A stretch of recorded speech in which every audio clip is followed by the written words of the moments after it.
Hey everyone, welcome. We're about to dive into one of the biggest, no, the biggest transformation in human history, agriculture.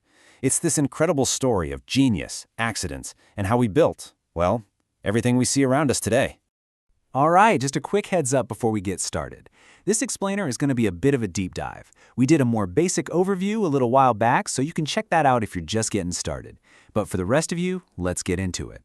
So let's kick things off with a huge, kind of controversial question that people are still arguing about today. Was farming humanity's single greatest achievement, or was it our biggest mistake? Yeah, it's a big one, and you're about to see the answer is, well, it's complicated. Okay, so here's how we're going to break this down. We'll start with the unplanned revolution, how this whole thing even got started. Then we'll get into the tools that shaped civilization. After that, we'll follow the great food exchange across the globe. Then we'll see how farming becomes an industry. And finally, we'll wrap up by looking at our agricultural inheritance, what this all means for us today. All right, first up, the unplanned revolution. And this part is just wild. See, agriculture wasn't some eureka moment that one person had and then it spread. Not at all. It was this slow, kind of messy process that just started happening in different places, all at once. So you'll often hear this called the first agricultural revolution or the Neolithic revolution. And really, it all boils down to this. We went from chasing our food around as nomads to, well, growing it right where we lived. And honestly, you could argue that this one shift is the single most important turning point in all of human history. I mean, just look at the difference here. As hunter-gatherers, we lived in these small, tight-knit groups, always on the move. Your whole world was limited by what you could find that day. But farming changed the game. Suddenly you could have permanent villages, populations exploded, and, this is the big one, you could grow more food than you needed. A surplus. And that surplus is what lets people become, well, something other than a full-time food finder. Okay, but this leads to a massive question, a real historical mystery. We were hunter-gatherers for, hundreds of thousands of years? It clearly worked, so why stop? And even weirder, why did everyone, all over the world, in places that had zero contact with each other, start doing it at roughly the same time? The honest answer? We don't have one simple explanation. This is one of those areas where our understanding is still a little fuzzy. The most popular idea is that the climate changed. The Ice Age ended, things got warmer, and that favored the wild grasses that would become our first crops. Other people think populations just got too big for hunting and gathering. Or maybe it was just a slow accident. People started tending wild plants, and one thing led to another. It was probably a little bit of everything, with different reasons in different places. And this slide just lays it out so perfectly. It wasn't one idea. Look at this. You've got wheat and barley in the Fertile Crescent. Over in China, it's rice, and Mesoamerican maize. The Andes, potatoes. Africa, sorghum. It's incredible. It was like this shared human light bulb went off all over the planet, a global response to a new world, using whatever was growing right outside your door. Okay, so people are settling down. But how did they actually do it? Farming isn't as simple as just throwing seeds on the ground. You need tools. A whole new toolkit, in fact. And that's what we're jumping into now. The innovations that literally let us reshape the earth. Just take tilling, for example. It's a great story. At first, all you had was a hoe. Think about that. Back-breaking work, just turning over the soil by hand. Then somebody gets the bright idea to make a hoe you can drag, the ard. And then you attach an animal to it. Huge leap. But the real breakthrough? The moldboard plow. This thing didn't just scratch a line on the dirt. It turned the soil over. This was massive. It opened up whole new types of land for farming, especially in places with heavy clay soil like in Europe. And this is one of my favorite little details in all of history, because it shows how a tiny change can have enormous consequences. For the longest time, oxen were king, right? Strong, steady. Horses were faster, but the harness they used would literally choke the horse if it pulled too hard. Then, somebody in China invents the horse collar. All it does is shift the load from the throat to the shoulders. And just like that, bam! A horse becomes 3 times more powerful. That simple change completely revolutionized the speed of farming. And the list of brilliant hacks just keeps going. I mean, these early farmers were incredible engineers. They figured out irrigation to make deserts bloom. They learned that animal manure made soil richer. They carved entire mountainsides into terraces to create more farmland. And they even worked out crop rotation to stop the soil from getting exhausted. Just genius. So here's the bottom line, the really crucial point. These tools weren't just about food. They were about surplus, having extra. Because when you have a surplus, not everyone has to be a farmer anymore. And that's when you get specialists. You get potters and priests and soldiers and kings. You get cities, you get civilization. Without the plateau, there's no pyramid. It's that direct. Okay, so for a really long time, you have all these different agricultural worlds developing in isolation. But what happens when those worlds collide?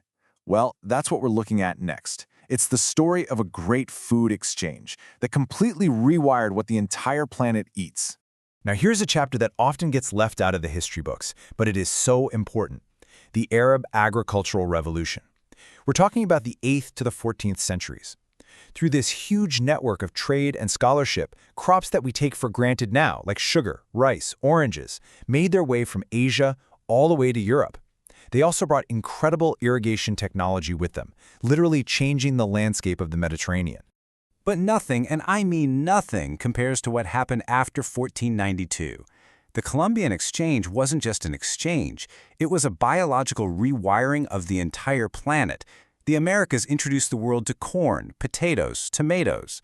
The Old World brought over wheat, cattle, and horses. Think about it. Italian food had no tomatoes. Ireland had no potatoes. Your dinner last night? I guarantee it was a product of this massive world-changing event. And just look at the raw power of this exchange. These New World crops were calorie bombs. Corn, for example, produced 2.5 times more calories from the same piece of land as wheat did. And the potato? It was a miracle crop. When these plants hit the Old World, they didn't just change diets, they fueled a population explosion. A boom that directly fed the rise of the very empires that were making all this happen. Okay, so now we're going to hit the fast forward button. We're entering the modern era and the pace of change just explodes. Everything we've talked about so far took thousands of years. Now farming is about to transform from a way of life into a full-blown, high-tech industry. This next big leap really kicks off in Britain. They started applying science to farming in a big way. They figured out complex crop rotations so they never had to leave a field empty. They started systematically breeding bigger, fatter sheep. They invented machines to do the work. And all of this created another huge food surplus, which was perfect timing because it freed up millions of people to leave the farms and go work in the factories of the brand new Industrial Revolution. And from that point on, it's just one breakthrough after another. You get the steel plow that could bust open the tough American prairie, then the gasoline tractor, which meant the end of animal power, and then chemistry steps in with two absolute game changers, synthetic fertilizer, giving us basically infinite plant food, and powerful pesticides.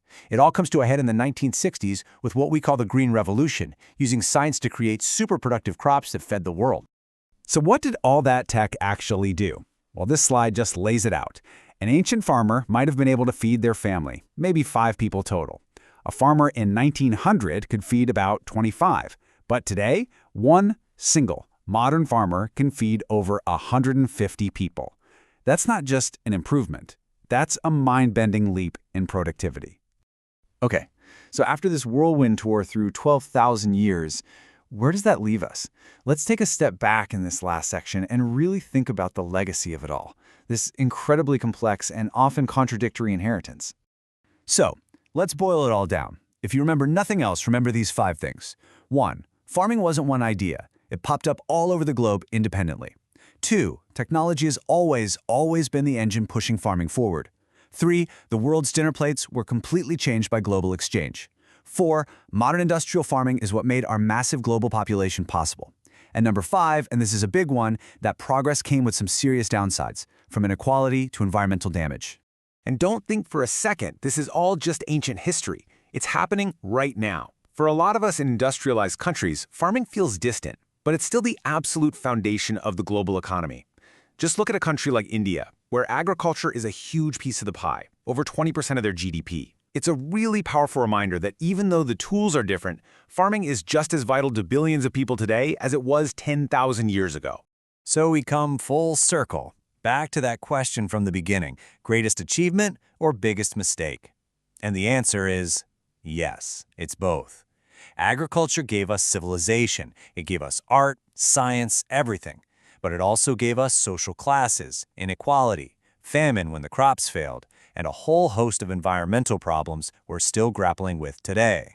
And that leaves us looking to the future. We've seen these massive revolutions in farming over and over again. So as we look at the challenges ahead, A planet with more and more people, a changing climate. You have to wonder, what does the next agricultural revolution look like? What's the next big chapter in this 12,000-year-old story?